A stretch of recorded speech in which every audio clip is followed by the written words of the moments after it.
여러분 안녕하십니까? 조금 전 화면은 동탁의 죽는 장면을 찬미한 시입니다. 오늘 삼국지 시리즈 12번째 시간입니다. 지난 시간 여포는 동탁이 조정에서 정사를 보는 사이에 궁궐을 빠져나와 초선을 만나러 상부로 달려갑니다.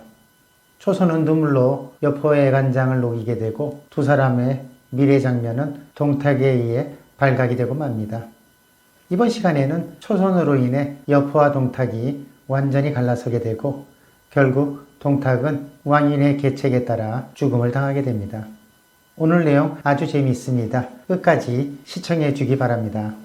한편 동탁은 정사를 논의하다가 고개를 돌려보니 여포가 보이지 않습니다. 마음속에 짚히는 바가 있어서 수레를 몰아 집으로 달려오니 여포의 말이 문 앞에 메어져 있습니다.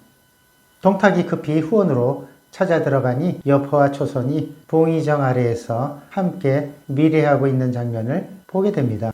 동탁이 벼락같이 소리치니 여포는 크게 놀라서 몸을 돌려 달아납니다. 동탁은 여포의 화극을 들고 쫓아가다가 힘껏 던졌지만 여포가 쳐서 땅에 떨어뜨립니다. 이때 한 사람이 급히 달려오다가 동탁과 가슴이 부딪히는 바람에 동탁이 땅바닥에 자빠져 버립니다. 동탁과 부딪힌 사람은 다름 아닌 모사 이유입니다. 이유는 여포가 도망가면서 태사께서 나를 죽이신다고 소리치길래 화해시켜야 된다고 생각해서 급히 뛰어들다가 부딪히게 된 겁니다. 이유는 태사께서 잘못하고 있다고 말합니다. 이런 기회에 초선을 여포에게 하사한다면 여포는 은혜에 감복해서 죽음으로써 태사에게 보답하려고 할 것입니다. 동탁은 이유의 말이 옳다고 생각해서 초선을 불러놓고 말합니다. 내가 지금 너를 여포에게 주려고 하는데 어떻게 생각하느냐? 여포에게 다시 자신이 돌아가게 되면 모든 계획은 물거품이 됩니다. 그러자 초선은 몹시 놀라면서 저는 이미 귀하신 분을 섬겼는데 갑자기 종놈에게 주시려 하다니 차라리 죽을지언정 모욕을 당하지 않겠습니다. 라고 말하고서는 벽에 걸려있는 보검을 꺼내서 막 목을 베려는 신용을 합니다. 그러자 동탁은 놀라서 칼을 빼앗고 초선을 끌어안으면서 내가 농담을 한 것이야 라고 말합니다. 초선의 이 연기는 아카데미 주연상 이관왕에 버금갑니다. 초선은 이제 마지막 작전 계획을 실행에 옮깁니다. 제가 비록 태사님의 사랑을 받고 있지만 이곳에 오래 머물게 되면 반드시 여포에게 해를 입게 될 것입니다. 그러자 동탁이 내일 너와 함께 미호성으로 돌아가서 함께 즐겁게 살 것이니 조금도 걱정이나 의심하지 말거라 라고 말합니다. 다음날 동탁이 미호성에 가기 위해 장안성을 나오는데 백관들이 모두 나와 전송합니다. 초선은 여포가 멀리서 수레 안에 자신을 보고 있는 것을 알아차리고 얼굴을 가리고 통곡하는 신용을 합니다. 여포가 언덕에 올라 먼지 속에 사라지는 수레를 바라보고 있노라니 탄식과 원통함이 솟구칩니다. 그때 갑자기 등 뒤에서 사도 왕윤이 나타나서 묻습니다. 물론 일부러 숨어 있다가 여포를 따라온 것입니다.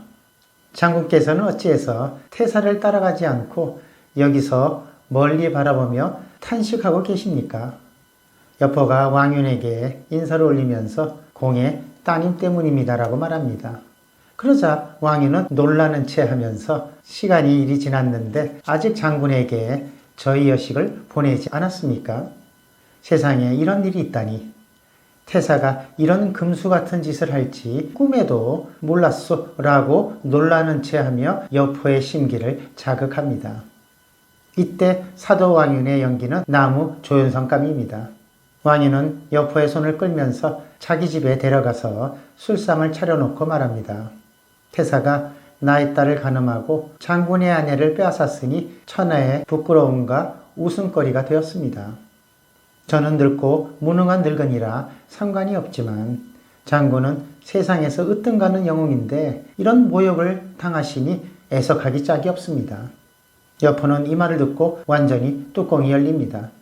여포는 화가 솟구쳐 주먹으로 탁자를 치고 일어나면서 말합니다.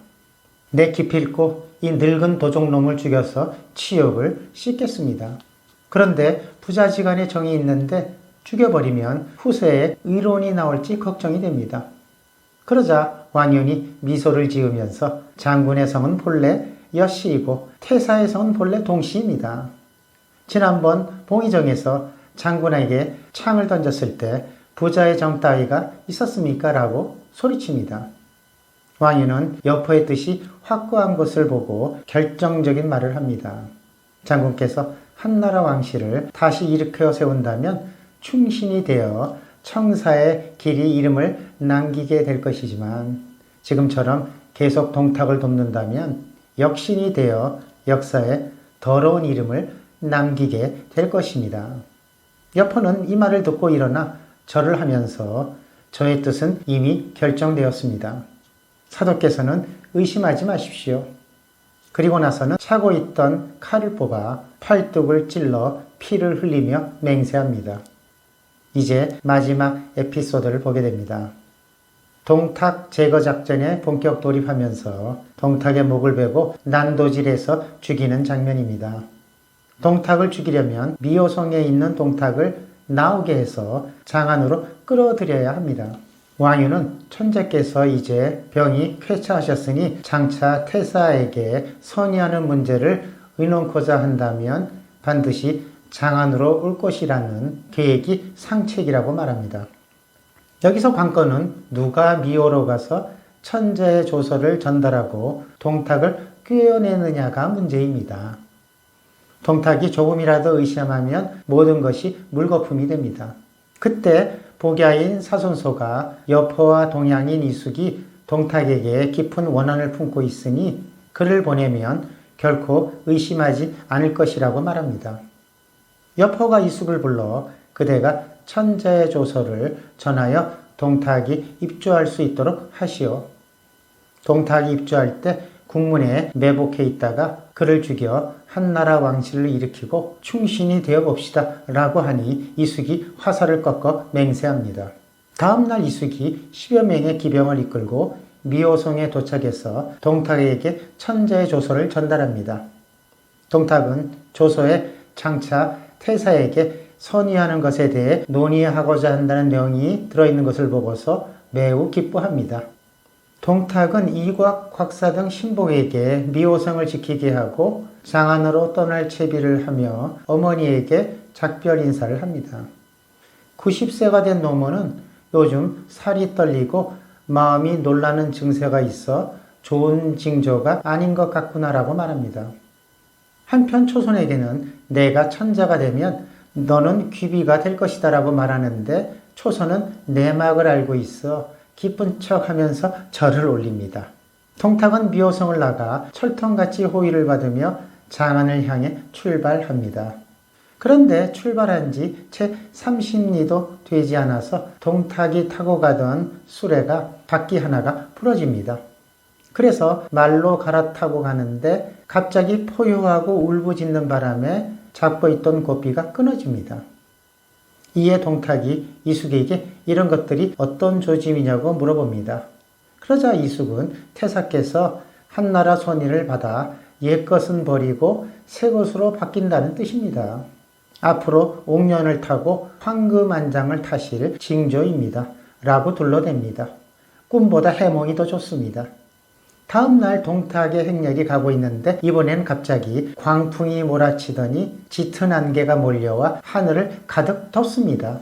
동탁이 놀라서 이숙에게 물으니 주공께서 용상에 오르시게 되니 붉은 빛과 자색 안개가 생겨나 천재의 위엄을 떨치고자 함입니다. 라고 또 둘러댑니다.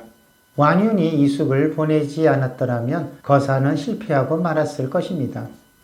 이숙의 말재주로 동탁은 흉사를 깨닫지 못하고 죽음의 골짜기로 끌려가고 있습니다. 동탁이 장안선 밖에 이르자 문무백관들이 나와서 영접합니다. 동탁이 북행문 앞에 이르자 군사들은 차단하여 들어가지 못하게 하고 수레를 모는 22망만이 안으로 들어갑니다. 동탁은 멀리서 완윤등이 복음을 들고 궁전 문 앞에 서 있는 것을 보고 이 칼을 들고 있는 것이 무슨 뜻이냐 하고 묻자 이숙은 수레를 곧장 밀고 안으로 들어갑니다.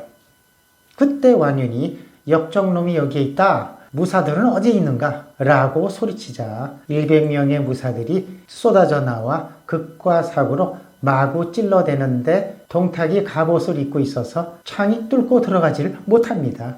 이때 동탁이 내 아들 봉소는 어디에 있는가 하고 소리치자 여포가 수레 뒤에서 동탁의 목을 극으로 찌르고 이숙은 동탁의 목을 베어 손에 들어 올립니다. 참 비참하게 죽게 됩니다. 여포는 품 안에서 조서를 꺼내 큰 소리로 외칩니다. 황제의 조서를 받들어 역적 동탁을 죽였으니 나머지 사람들은 불문에 붙인다. 이 소리를 듣고 군사와 관리들은 만세를 외칩니다. 완윤이 군사들에게 명령합니다. 동탁의 모사 이유를 저잣거리로 가서 목을 베게 하고 동탁의 시신과 머리를 큰 길가에 걸어 놓아라. 시신을 지키는 군사들이 동탁의 배꼽에 불을 붙여 등불을 만들어 놓았는데 배에서 녹은 기름이 길바닥에 흥건히 흘러내립니다. 지나가는 백성들이 주먹으로 머리통을 갈기고 발길로 그의 시신을 밟지 않는 사람이 없습니다. 얼마나 미웠으면 그런 짓을 했을까요? 한편 여포는 미호성으로 달려가 초선을 먼저 차지합니다. 그리고 억울한 양민은 풀어주고 동탁의 친척들은 남녀노소를 가리지 않고 모두 베어 죽여버립니다. 미호성에 쌓아둔 재물을 거두어 들이니 황금이 수십만 금, 백근이 수백만 근, 이단과 보물들은 그 수를 헤아릴 수 없을 정도입니다. 왕유는 도당에서 연회를 마련하고 모든 관원들을 불러 모아 술을 따라주며 역적을 처단한 경사를 치하합니다. 이제 막 주연이 한창인 가운데 동탁의 시신 옆에서 한 사람이 통곡하고 있다는 보고가 들어옵니다. 왕유는 동탁을 죽이는 걸 좋아하지 않는 사람이 없는데 당장 잡아오라고 명령합니다. 무사가 잡아오니 관원들 중에 놀라지 않는 사람이 없습니다. 바로 누구냐면 시중 최용입니다. 최용은 당대 최고의 학자여 문장가입니다. 최용도 자신이 대의를 모르는 사람이 아니고 나라를 배신하고 동탁을 따를 생각은 없습니다. 다만 자신의 재능과 학식을 알아준 것에 고마워서 통곡을 하게 된 것이라고 말합니다. 그러면서 목숨은 살려달라고 요청합니다. 모든 관원들이 최용의 재주와 인품을 아깝게 여겨 그를 구하고자 애를 씁니다. 그러나 왕유는 최용을 하옥시키고 목을 메어 죽게 만듭니다. 이 소식을 듣고 모든 관료들이 눈물을 흘렸다고 합니다. 오늘 얘기는 여기까지입니다. 동탁이 죽는 장면을 보니 제 마음이 다 시원합니다. 하물며 그 당시 고통을 받았던 관료들과 백성들의 피눈물은 더 이상 말할 필요도 없을 듯 합니다. 여러분, 다음 시간을 기대해 주시기 바랍니다. 안녕히 계십시오.